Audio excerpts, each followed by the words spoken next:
the smartest giant in town. George was a giant, the scruffiest giant in town.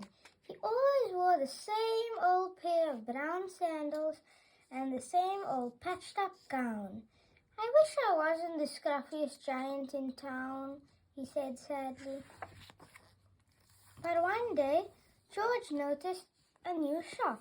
It was full of smart clothes, so he bought a smart shirt, a smart pair of trousers, a smart belt, a smart stripy tie, smart socks with diamonds up the sides, and a pair of smart shiny shoes. Now I'm the smartest giant in town, he said proudly. George left his old clothes behind in the shop. He was about to go home when he heard a sound. On the pavement stood a giraffe who was sniffing sadly. "What's the matter?" asked George. "It's my neck," said the giraffe. "It's so very long and so very cold. I wish I had a long, warm scarf." "Cheer up," said George, and he took off his stripy tie. "It didn't match my socks anyway," he said as he wound it round and round the giraffe's neck. "It made a wonderful scarf." "Thank you," said the giraffe.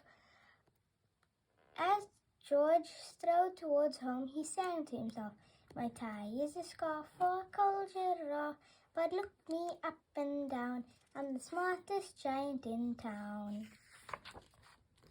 George came to a river. On a boat stood a goat who was bleating loudly. "What's the matter?" asked George. "It's my sail," said the goat. "It blew away in a storm. I wish I had a strong new sail for my boat." "Cheer up," said George, and he took off his new white shirt. "It kept coming untucked anyway," he said as he tied it to the mast of the goat's boat. "It made a magnificent sail." "Thank you," said the goat.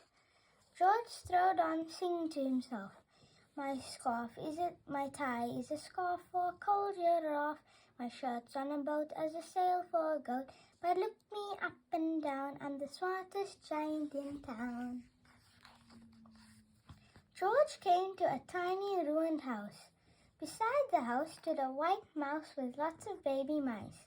They were all squeaking. "What's the matter?" asked George. "It's our house," squeaked the mother mouse.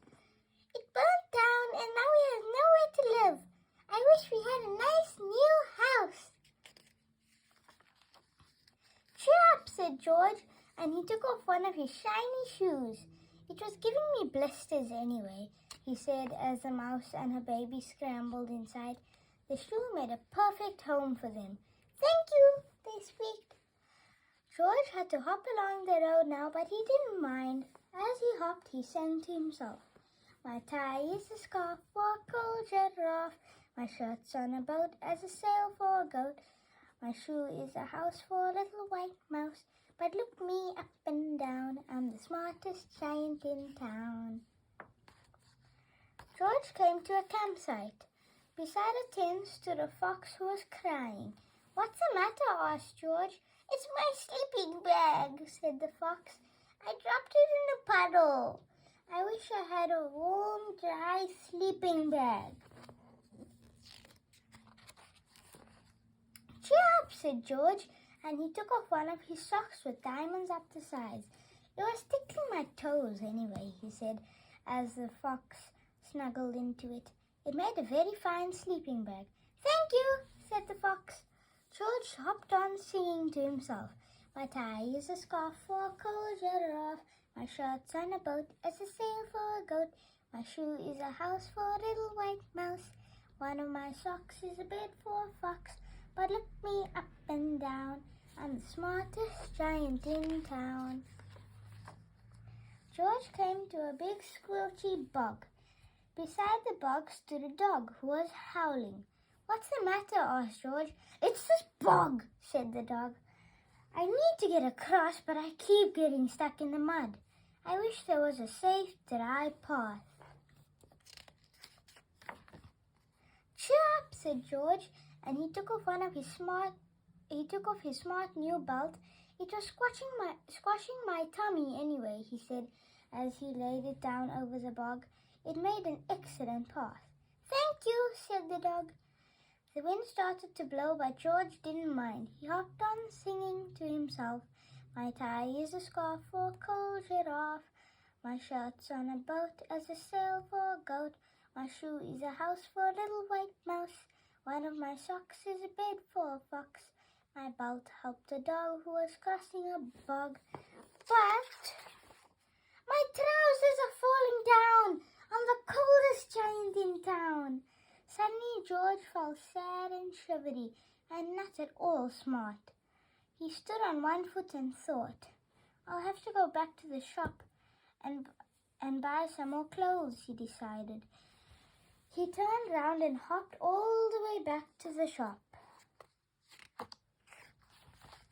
But when he got there, it was closed.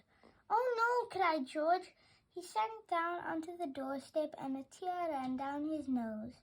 He felt as sad as all the animals he had met on his way home. Then out of the corner of his eye, he saw a bag with something familiar poking out the top. George took a closer look. "My gown!" he yelled. "My dear old gown and sandals!"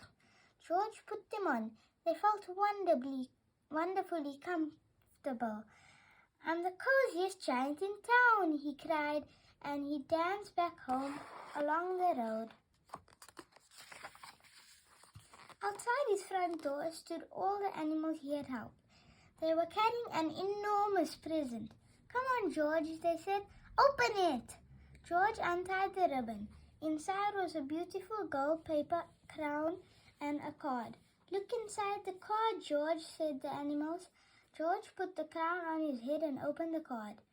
Inside it said, "Your tie is a scarf for a cold giraffe. Your shirt's on a boat as a sail for a goat. Your shoe is a house for a little white mouse. One of your socks is a bed for a fox. Your belt helped a dog who was crossing a bog. So here is a very fine crown to go with the sandals and gown of the kindest giant in town." The end.